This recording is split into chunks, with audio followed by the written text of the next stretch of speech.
જો મામડિયાજી, હું આ ભોળી પ્રજાનો રાજવી છું.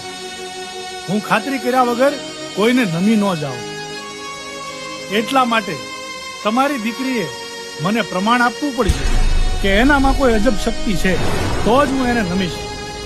એટલે રાજન, તમારે આચાર્યની દીકરીનું પ્રમાણ જોઈએ છે એમ ને? આપવું પડે હો જગદંબા, પ્રમાણ આપવું પડે.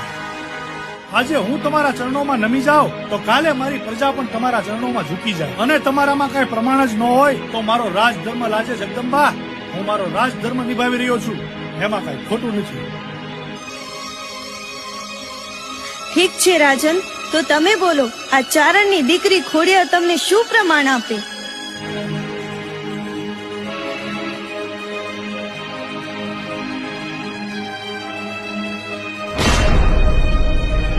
હા જગદંબા, જોવો સામે દેખાય ખાખરાનું